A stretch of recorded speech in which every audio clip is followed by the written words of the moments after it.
ஹரி ஓம். இன்னைக்கு நம்ம சாத்விக் ஃபுட் ரெசிபியில் நிறைய வெஜிடபிள்ஸ் போட்டு மஞ்சூரியன், வெஜ் மஞ்சூரியன் எப்படி பண்ணுறதுன்னு தான் பார்க்க போகிறோம். மோஸ்ட்லி மஞ்சூரியன் ஆயிலில் நம்ம போட்டு எடுப்போம்.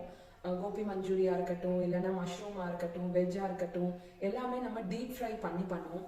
பட் டீப் ஃப்ரை பண்ணாமல் அதே டேஸ்ட்டுக்கு இந்த மஞ்சூரியனை எப்படி கொண்டு வர்றது அப்படிங்கிறத பார்க்கலாம். இது எல்லாமே வெயிட் லாஸ் பண்ணும்போது, ஃபுட் ரீப்ளேஸ்மெண்ட்டுக்கு, ஹெல்தி நம்ம லைஃப் ஸ்டைல் கொஞ்சம் கொஞ்சமாக சேஞ்ச் பண்ணும்போது ஃபுட் ரீப்ளேஸ்மெண்ட்ஸ்க்கு ரொம்பவே ஹெல்ப்ஃபுல்லாக இருக்கும். இதில் எந்த ஒரு டொமேட்டோ சாஸாக இருக்கட்டும், இல்லை சோயா சாஸ், இல்லைன்னா சில்லி சாஸ் அந்த மாதிரி வெளியேருந்து நம்ம எடுத்து போட போகிறதே கிடையாது. எல்லாமே நம்ம ஹோம்மேடில் தான் பண்ண போகிறோம். எப்படி பண்ணுறது அப்படிங்கிறத பார்க்கலாம்.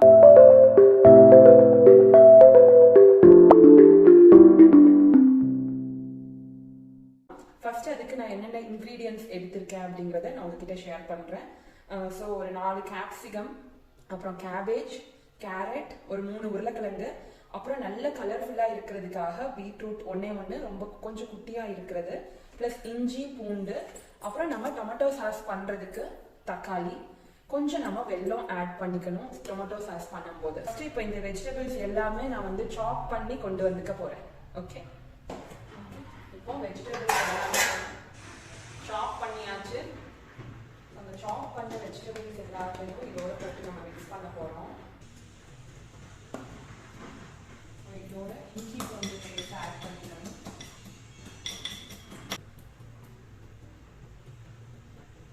இஞ்சி பூண்டு தான் இதில் நல்ல நமக்கு ஃப்ளேவர் கொடுக்கும். கொஞ்சம் ஒரு 1/2 ஸ்பூன் இருக்கிற மாதிரி கரம் மசாலா. ஸோ நம்ம காரத்துக்கு ஏற்ற மாதிரி மிளகு ஜீரகத்தூள், அது ஒரு 1 ஸ்பூன் இருக்கிற மாதிரி போட்டுக்கோங்க. அதனால தான் நான் இதோட 2 போட்டுருக்கேன். பெருஞ்சீரகம். ஸோ அந்த பீட்ரூட்டோட கலர் எல்லாமே இதில் மிக்ஸ் ஆகிற மாதிரி ஒரு நல்ல மிக்ஸ் கொடுக்கணும்.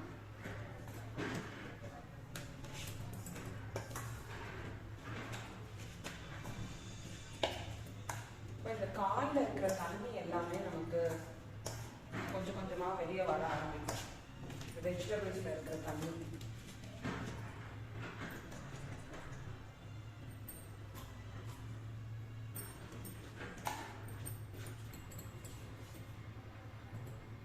இப்போ இதுக்கு தேவையான அளவு உப்பு.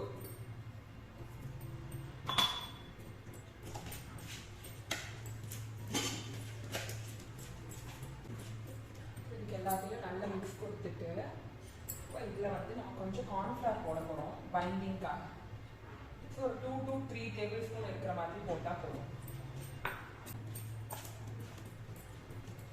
அப்புறம் கொஞ்சம் பொட்டுக்கடலை மாவு, அதாவது நம்ம நார்மலாக சாப்பிடுவோம் இல்லையா, வெறும் வாங்கி கூட நம்ம சாப்பிடுவோம், அந்த பொட்டுக்கடலை மாவு, ரோஸ்டட் சென்னா தான்.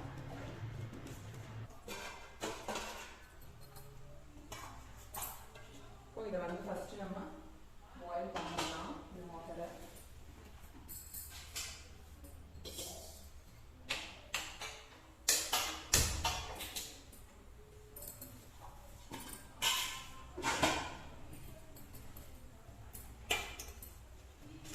ஒரு இட்லி பாத்திரத்தில், இல்லை இந்த மாதிரி ஒரு ஸ்டீமரில், இட்லி பாத்திரத்துலன்னா நல்லா கரெக்டாக அந்த இட்லி நம்ம வைப்போம் இல்லையா, அதில் கொஞ்சம் இந்த மாதிரி வச்சு கொஞ்சம் இந்த மாதிரி ப்ரெஸ் பண்ணி விட்டுறணும். அப்படின்னா தான் அந்த கார்ன்ஃப்ளவரோட வெஜிடபிள்ஸும் சேர்ந்து நல்லா வெந்து வரும். இந்த மாதிரி ப்ரெஸ் பண்ணி விட்டுறணும். திருப்பி நம்ம வெந்ததுக்கு அப்புறமா எடுக்கும் போது அது கட் பீசஸாக விடக்கூடாது.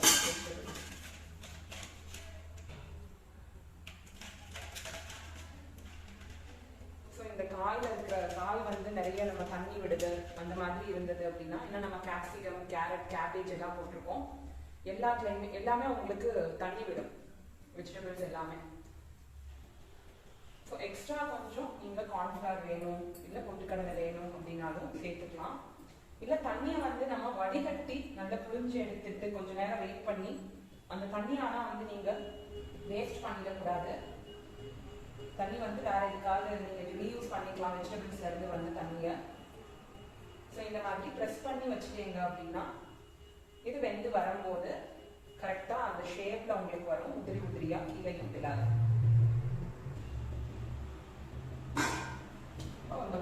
பாயில் ஆகட்டும். அதுக்குள்ள இந்த டொமேட்டோ சாஸ் எப்படி பண்றது அப்படின்னு பார்த்துக்கலாம்.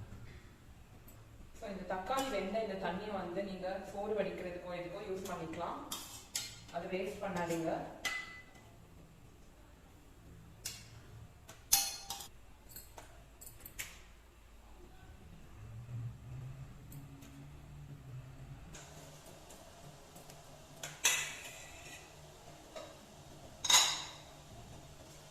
இந்த தண்ணி சூடாகுது.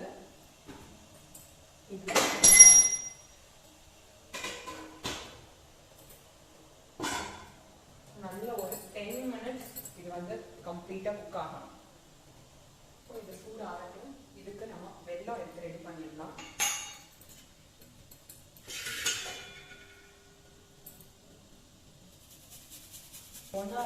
ஒரு ஸ்பூன் இருக்கிற மாதிரி இல்லை, 2 ஸ்பூன் இருக்கிற மாதிரி வெல்லம் போட்டா போதும். டொமேட்டோ சாஸ்க்கு அந்த தக்காளியை வந்து மிக்சியில் அடிச்சு அந்த பியூரியை மறுபடியும் ஒரு தடவை பாயில் பண்ணணும்.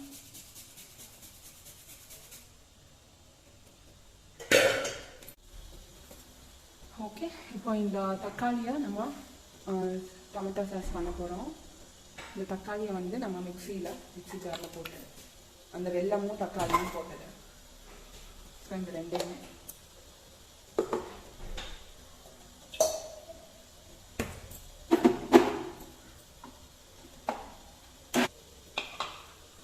நமக்கு டொமேட்டோ சாஸ் ரெடி ஆயிடுச்சு. இதை வந்து நம்ம ஒரு தடவை பாயில் பண்ணணும்.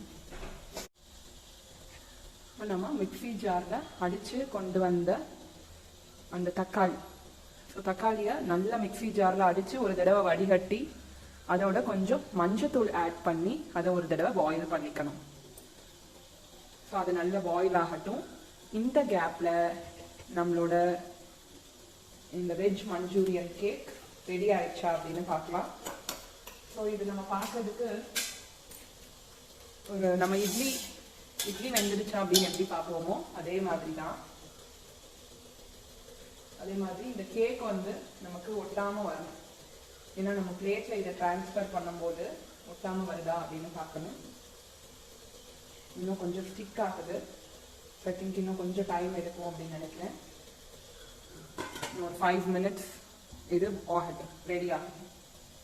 ஸோ இது நல்லா பாயில் ஆனதுக்கப்புறமா உங்களுக்கு கலர் ரொம்பவே நல்லா சேஞ்ச் ஆகிடும். அந்த வெல்லம் கலரும் சேர்ந்து மிக்ஸ் ஆகி உங்களுக்கு ஒரு சாஸ் கலரில் இருக்கும். ஸோ நம்மளோட டொமேட்டோ சாஸ் இதில் ரெடி ஆயிடுச்சு. ஸோ இப்போ இவங்க ரெடி ஆகிட்டாங்களா பார்க்கலாம். ஸோ கையில் தொட்டு பார்த்தா கூட அந்த காய் இது வந்து நமக்கு ஒட்டாமல் அந்த வெந்தது தெரியும். பட் எவ்வளோதான் பாயில் ஆனாலும் நல்லா ஆறுனதுக்கு அப்புறமா தான் நம்ம இதை எடுத்து கட் பண்ணணும். ஓகே, போதும். இப்போ ஸ்விட்ச் ஆஃப் பண்ணிடலாம். நம்ம ரெடி பண்ணி வச்சிருக்க இது கம்ப்ளீட்டாக ஆறிடுச்சு. ஸோ அந்த வெஜ்ஜு கேக் மாதிரி நம்ம பண்ணோம் இல்லையா, ஸோ அது கம்ப்ளீட்டாக ஆறினாதான் உங்களால் வந்து இதை அப்படியே எடுக்க முடியும். ஏன்னா நம்ம ரொம்ப கம்மியாக மாவு போட்டிருக்கிறதுனால, நிறைய வெஜிடபிள்ஸ் இருக்கிறதுனால ரொம்ப ஹீட்டாக இருந்ததுன்னா அது பைண்டே ஆகாது. ஸோ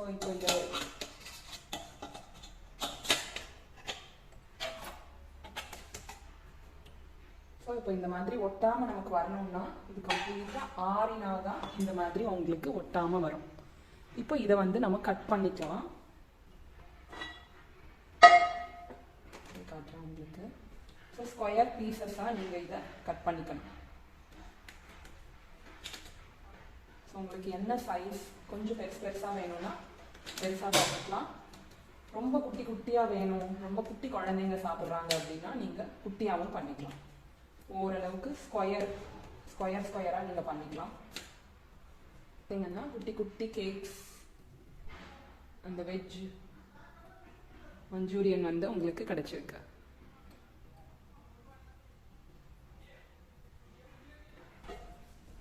இப்போ இதை ஒரு பேன்ல வச்சு நம்ம மஞ்சூரியன் ரெடி பண்ண போறோம். ஸோ கொஞ்சம் நல்லெண்ணெயோ கடலெண்ணெயோ ஆட் பண்ணிக்கோங்க. ஒரு 2 டேபிள் ஸ்பூன் இருக்கிற மாதிரி நீங்கள் ஆட் பண்ணிக்கலாம். ஸோ ஆயில் கொஞ்சம் சூடானதுக்கு அப்புறமா நம்ம இந்த கொஞ்சம் பெருசாக கட் பண்ணி வச்சிருக்கிற வெங்காயத்தையும் கேப்சிகமையும் இதில் போட்டு லைட்டாக ஃப்ரை பண்ணி எடுத்துக்கணும். ஸோ லைட்டாக அந்த கலர் சேஞ்ச் ஆகும், லைட்டாக அந்த கண்ணாடி மாதிரி ஆனதுக்கப்புறமா நம்ம வந்து இதை எடுத்துடலாம். இப்போ அதே ஆயில்ல நம்ம கொஞ்சம் ஜீரகம்,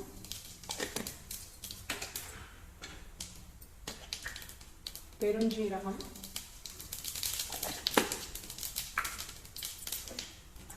குட்டி குட்டியா கட் பண்ணி வச்சிருக்க இந்த பூண்டு. ஸோ இந்த பூண்டு தான் இதுல ஹைலைட்டு. பூண்டு,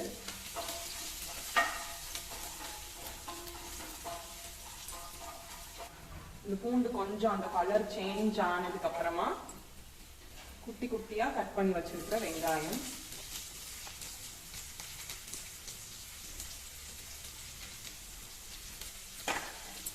நீங்க வேணும்னா கிரீன் சில்லி இல்லைன்னா பெப்பரிக்கா அதெல்லாம் ஆட் பண்ணிக்கலாம். பட் நான் கம்ப்ளீட் சாத்விக் வெர்ஷன் பண்றதுனால நான் அதை எதுவுமே ஆட் பண்ணிக்கலாம். ஸோ இப்போ இந்த வெங்காயம் இதுக்கெல்லாம் தேவையான அளவு உப்பு, இந்த ஆனியன் கொஞ்சம் அந்த கோல்டன் ப்ரௌன், இந்த பூண்டு வந்து ஆல்ரெடி நல்லா வதங்கிடுச்சு, கலர் சேஞ்ச் ஆயிடுச்சு. இந்த ஆனியனும் அந்த மாதிரி கலர் சேஞ்ச் ஆனதுக்கு அப்புறமா நம்ம செஞ்சு வச்சிருக்கிற தக்காளி சாறு இதுல போடணும். ஸோ நான் இதுல சோயா எதுவுமே நான் ஆட் பண்ணல.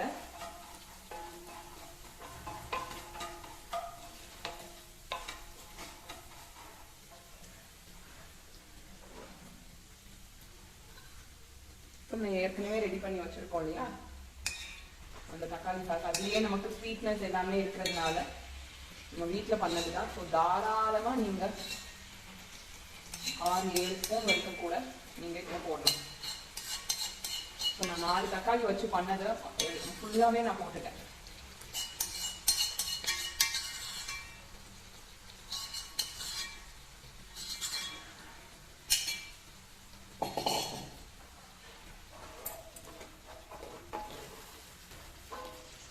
இப்போ இதுல நம்ம கொஞ்சம் மசாலாஸ் ஆட் பண்ண போறோம்.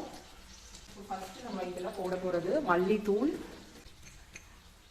ஒரே ஒரு ஸ்பூன் மல்லித்தூள். ஆல்ரெடி நம்ம அதுல மிளகு சீரகத்தூள் நம்ம வெஜிடபிள்ஸ்ல போட்டிருக்கோம். இதுல வந்து கொஞ்சம் ரொம்ப கம்மியா போட்டாலே போதும். அப்புறம் கரம் மசாலா,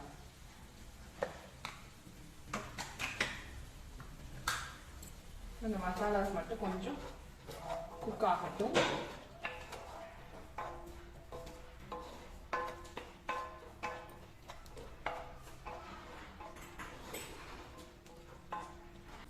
கொஞ்சமா தண்ணி ஆட் பண்ணிக்கோங்க, ரொம்ப கொஞ்சமா.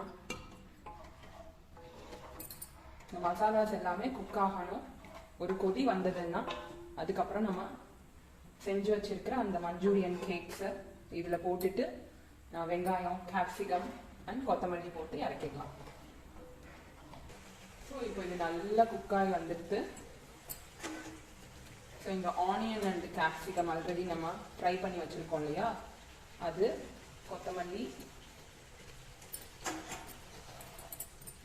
இதோட நம்ம செஞ்சு வச்சிருக்கிற cakes.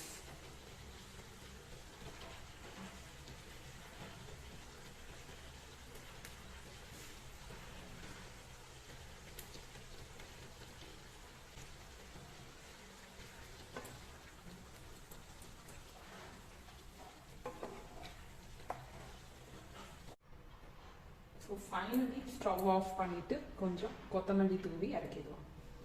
It's the time to serve. எப்படி இருக்குன்னு டேஸ்ட் பண்ணலாம்.